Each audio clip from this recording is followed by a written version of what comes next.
Oke. Nah, kurang lebih seperti itu dulu. Kita mulai bacakan pertanyaan ya, Mang, karena ada Boleh, cukup boleh. banyak nih Siap. pertanyaannya. Oke. Mang Amsi besok Sabtu jago mana nih? Manchester United apa Liverpool? Ada pertanyaan bola masuk sini ya. Iya, Oke. bagus berarti. Nah, eh, ini ada pertanyaan bagus, Mang, terkait dengan saham-saham farmasi prospeknya seperti apa? Karena sekarang lagi sudah divaksin ya kemarin dan juga mungkin kedepannya akan ini. Cuman ini masih naik turun nih saham-saham farmasi karena ada yang memang fundamentalnya bagus, ada yang mungkin kurang, ada yang ya ngepas dan lain sebagainya. Nah, mungkin dari Mang Amsi ada pandangan nih terkait dengan saham-saham farmasi. Ini seberapa besar pengaruh vaksin ini, Mang, terhadap kinerjanya? Oke, jadi kalau kita bicara saham farmasi dan terkait vaksin, mungkin teman-teman harus cek sebenarnya perusahaan apa yang terlibat langsung dengan vaksin tersebut dan boleh dihitung misalnya seberapa besar sih imbasnya dalam sisi laba profitabilitasnya. Karena saya melihat sih kalau sampai hari ini tuh itu lebih ke sentimen gitu, isu sentimen aja sih. Kenaikannya itu bukan karena fundamentalnya gitu. Karena fundamentalnya belum tercermin kan, kita harus cek juga laporan tahunannya nih yang 2020. Meskipun misalnya ada satu dua saham farmasi yang secara fundamental menarik ya. Saham fundamental itu menarik, farmasi tersebut menarik karena misalnya tadi gitu di masa pandemi pun dia masih masih menerbitkan atau mencetak laba. Salah satunya sudah muncul itu meskipun di masa pandemi dia tetap labanya tumbuh gitu. Dan tadi kebetulan harganya harganya jatuh kan, sebenarnya kalau buat teman-teman yang mau nabung ya mungkin sudah muncul menjadi salah satu instrumen alternatif investasi karena soliditas pertumbuhannya lumayan, dan juga kalau dari sisi syariah itu sudah muncul, itu salah satu emiten yang nggak punya utang ke bank gitu. Jadi dari sisi utangnya pun aman gitu. Nah, sementara yang lain TSPC, KF, INAF, apalagi ya, Kalbe Farma, kemudian juga IRA ya, yang kemarin lagi seramai di suspend gitu. Tempo, Kemudian juga Tempo, dan Mang. nah itu kenapa? Karena itu isu sentimen vaksin aja gitu. Kenaikannya bukan karena fundamental yang bagus gitu, tapi lebih ke isu sentimen vaksin dan banyak endorsement juga gitu. Sekarang kan musim endorse saham, Mas. Jadi selain endorse barang, sekarang Ya, saham ya. bisa di endorse. Misalnya kalau saya nyebut Jadi teman-teman juga gini, harus kemarin kan, hati-hati ya. iya bener. Saya nyebut misalnya gini, saya ngebahas TSPC itu dari sejak Desember gitu. Tapi karena saya bukan artis, ya orang nggak percaya gitu kan. Tapi ketika misalnya artis ada yang bilang beli saham ini, ya langsung percaya gitu, meskipun sahamnya nggak jelas gitu. Jadi kadang edukasi itu kalah sama endorsement sekarang. Iya, makanya kita harus hati-hati nih teman-teman kalau misalkan ya ada beberapa public figure ya, saya nggak sebut sih, takutnya ada yang kurang berkenan nih. Ada yang kurang berkenan takutnya. Eh, ya itu apa namanya, kita harus hati-hati. Kira-kira ya kita cek dulu fundamentalnya seperti apa, harganya bagaimana, historinya. Dan yang penting kalau menurut saya sendiri sih, saya percayanya itu sama kemampuan belajar kita sebenarnya. Jadi sejauh mana kita belajar itu ya sejauh itu sebenarnya kita yakin sama saham yang kita beli. Karena tentunya orang belajar itu kan sudah melewati untung, rugi, kemudian salah beli, salah jual, salah momentum dan lain sebagainya ya Kang ya. Dan itu yang Betul. sebenarnya sama-sama memberi pengalaman berharga buat kita semua agar kedepannya kita bisa milih dengan lebih bijak. Dan juga jangan sampai terlalu banyak nih yang kita beli sampai portofolionya kebanyakan nanti. Nah itu juga nanti bingung teman-teman untuk analisanya satu persatu. Oke. Nah ini saya lanjutkan dulu pertanyaannya. Ini tadi dari pertanyaan dari Mas Yunoza. Terima kasih atas pertanyaannya terkait dengan saham-saham farmasi yang lagi nyangkut nih. Oke, kemudian kepada Mbak, pertanyaan berikutnya ada Mbak Umeya. Umela apa? Mang, ini saham yang selalu di LQ45 dan syariah selama 10 tahun ini apa saja nih, Mang? Jadi Gimana, Mas? saham syariah yang ada di LQ45 dan juga bertahan selama 10 tahun. Ini apa saja nih, Mang? Oke. Banyak ya sebenarnya ya.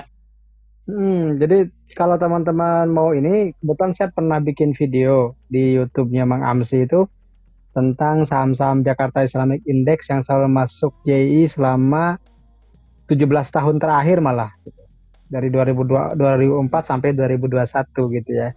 Dan itu bisa menjadi apa namanya salah satu indikator buat teman-teman sebagai saham yang bisa dijadikan apa namanya bisa dijadikan watchlist ya. Misalnya saya harus baca lagi nih, takut salah nih. Misalnya judulnya itu kalau tidak salah 20 22 saham ya, 22 saham yang selalu masuk isi. Kalau ini masuk isi ya.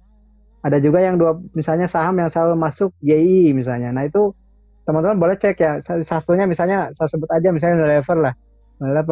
Unilever, Kalbe Farma, kemudian apa ya lagi ya, ICBP ya, Indofood itu bisa bisa menjadi, dan kebanyakannya saham consumer goods sih, saham-saham makanan dan minuman itu yang selalu masuk di apa namanya di daftar indeks dalam daftar JI dan LQ45 dalam 10 tahun terakhir gitu. Yang sering masuk sih tentunya Unilever, saham-saham makanan minuman, saham-saham consumer goods itu lebih lebih lebih sering masuk di JI 30, di JI dan di LQ5 gitu Mas.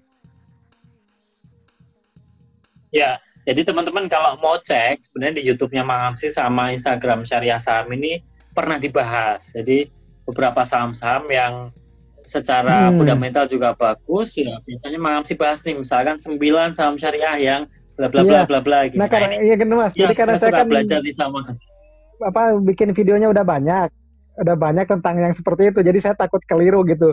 Ini pernah bikin tentang ROE terbesar, EPS terbesar, laba terbesar. Jadi takutnya ada yang salah sebut, ya udah nonton aja videonya deh biar nggak salah. Karena kalau video itu benar hasil riset, Jadi saya ngumpulin dulu data, baru bikin presentasi, baru dibikin video. Jadi risetnya kadang berjam-jam, dibikin videonya 5 menit, Mas. Iya betul, karena memang yang utamanya risetnya, apalagi pakai Excel ya, kita udah golong-golongin itu. Betul. Nah ini kebetulan berhubungan sama ini berhubungan sama pertanyaan berikutnya nih Mang. Dari tadi ini sudah ada berbagai macam yang tanya, dan ini mirip-mirip nih pertanyaannya, dan juga masuk di Instagram. Nah ini kalau untuk fundamental Mang, kita untuk yang baru belajar fundamental ini kira-kira aspek mana saja yang harus kita garis bawahi atau harus kita tandain nih, misalkan laba bersih atau misalkan dividend yield-nya dan lain sebagainya. Ini mungkin ada berapa macam tips Mang yang mungkin bagus fundamental seperti ini mungkin 4 macam atau 5 macam. Nah nanti silahkan di-share, dan teman-teman semoga ini bisa menjadi catatan kita. Kira-kira nanti kalau cari fundamentalnya yang bagus, aspek-aspek ini harus di atas rata-rata. Nah mungkin kayak gitu. Monggo Mang. Oke, jadi teman-teman gini ya, kalau misalnya kita bicara tentang fundamental, maka kita akan berpijak kepada mazhab investing kita. Apakah kita value investor, apakah kita stock growth investor, atau kita seorang income investor gitu. Jadi dikembalikan ke profil kita, atau tiga-tiganya gitu ya. Tiga-tiganya bisa. Misalnya gini, kalau kita bicara tentang value, biasanya itu berbicara tentang price to book value, PBV, rasionya PBV digunakan. Kemudian kalau bicara growth investor, gunakan price to earning growth, gitu, price to earning growth, PEG misalnya. Kalau income investor berarti caranya dividend yield, yang rutin, dividennya rutin setiap tahun, yieldnya di atas deposito. Jadi tergantung kalau teman-teman lebih condong kemana gitu, apa growth investor atau value investor atau misalnya income investor, dan semuanya ada metodologinya tersendiri. Semuanya juga boleh dibeli gitu. Misalnya gini, kalau saya misalnya kalau bicara tentang value ya cari yang PBV-nya di bawah 1. Cari yang PBV-nya di bawah 1 meskipun PR-nya masih minus. Kenapa? Karena kan mungkin masih turn around gitu, masih dari rugi ke untung. Jadi dia masih ada proses untuk mengembalikan kerugian. Tapi dari sisi nilai bukunya dia tetap di atas. Contoh saya bukan nyebut, saya nggak punya loh sahamnya. Saya bukan nge-endorse saham nih ceritanya. Tapi kalau teman-teman boleh cek misalnya SCMP juga itu kan masih di bawah 1. GJTL masih di bawah 1 gitu. Dan itu ya favoritnya LKH. Pak LKH itu kan dia cari PBV yang di bawah 1, kemudian sahamnya turn around. Jadi dari rugi menuju untung. Kenapa misalnya kemarin LKH ngebahas saham GJTL? Saya juga bikin videonya waktu itu. Karena GJTL itu PBV-nya 0,4. Jadi nilai bukunya itu masih 40%-nya kan labelnya di 1.800, sekarang harganya 900 misalnya. Tapi kan apakah teman-teman berani beli? Belum tentu juga. Apakah sesabar LKH gitu. Ketika LKH kemarin saham GJT ARA ya 25%, beliau sudah untung 50-an miliar tetap gak jual gitu. Kenapa? Karena belum mencapai nilai bukunya gitu. Meskipun dia untung sudah 50-an miliar, kan dia punya 176 juta lembar. Bayangin itu setiap kenaikan 5 poin itu sudah 176 kali 5 kan, Mas. Jadi gitu. Kalau naiknya 300 poin ya tinggal hitung aja 300 kali 176 juta. Jadi modal beliau itu 176 juta lembar. Setiap kenaikan satu tiknya itu kan 5 tuh. Dari 500 ke 2000 kan praksinya praksi 5 ya. Jadi setiap kenaikannya 5 poin gitu. Berarti tinggal dikali aja gitu. Setiap kali saham harga JTA naik, Pak LKH untungnya berapa? 176 dikali 5, 850 juta gitu. Naik 250 juta. Kelipatannya itu 176 juta gitu. Dikali 5. Berarti kelipatan sekali Tapi naiknya 850 juta gitu. memang kemarin kita dengar dalam sehari itu bisa untung 29 miliar ya, Mang. Apa 25 miliar gitu ya. 50-an miliar katanya. Pak LKH juga. Oh iya ya. Tapi dia nggak jual. Jadi dia nggak jual. Kenapa? Karena belum sampai nilai bukunya gitu. Ya, ya. Nah, itu yang membedakannya. Cuman kan kita gitu. belum tentu apa ya, mau juga Mang beli GJTL ya. Ini disclaimer juga nih teman-teman ya. Kita betul. Ini contoh kan. merekomendasikan ya. Contoh nilai buku gitu. Ada lagi misalnya contoh growing. Kalau growing itu misalnya gini, pairnya mahal nih 20 kali. Tapi labanya naik 40% dalam setahun. Berarti 20 per 40, 0,5 tetap murah. Jadi teman-teman jangan terjebak dengan pair yang murah di bawah 10 gitu. Tapi kalau sahamnya perusahaannya lagi bertumbuh, pair bisa kita kesampingkan pakai PEG gitu. Price to earning growth. Pair dibagi pertumbuhan. Pertumbuhannya rata-rata 25% nih per tahun misalnya. Terus pairnya 20, berarti dia masih murah. Kenapa? Karena 20 per 25 itu sekitar 0,8, masih di bawah 1 gitu, Mas. Sama ini Kang, tadi ada yang tanya DER juga, ini pengaruhnya sampai sebagaimana sih apa namanya debt earning ratio. Jadi rasio hutang nih Mang, ini pengaruhnya bagaimana? Kok ada saham-saham bagus tapi hutangnya ratusan persen nih? Mendingan kita cari yang minimal atau apa?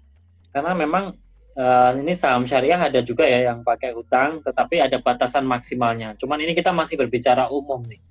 Kira-kira kalau itu efeknya sedemikian jauh seperti apa, Mang, kalau DER? Kalau saya sih melihatnya gini, DER itu tergantung nature bisnisnya ya. Misalnya gini, kalau perbankan pasti DER-nya tinggi kan. Misalnya, karena perbankan kan pakai dia pakai dana pihak ketiga, pasti liabilitasnya gede gitu. Jadi rasio itu pun bisa berbeda-beda tiap sektor, teman-teman. Misalnya tadi, DER nggak bisa berlaku di perbankan. Kenapa? Karena perbankan pasti DER-nya gede-gede, gitu. Kemudian tidak berlaku juga di basis yang misalnya berbasis pinjaman, gitu, dan seterusnya. Tapi selama misalnya di saham syariah itu kan pasti dibatasin. Saham berbasis bunga itu tidak lebih dari 45%. Otomatis saham yang sudah masuk saham syariah, utang yang punya leverage-nya itu rendah, gitu. Kalaupun misalnya utangnya 100% lebih atau misalnya DER-nya di atas 1, boleh jadi itu bukan karena utang berbasis bunga, tapi misalnya utang usaha, utang ke pemasok gitu. Bukan utang banknya, bukan utang ribawinya, tapi utang usahanya gitu. Misalnya ke kontraktor belum dibayar karena nunggu.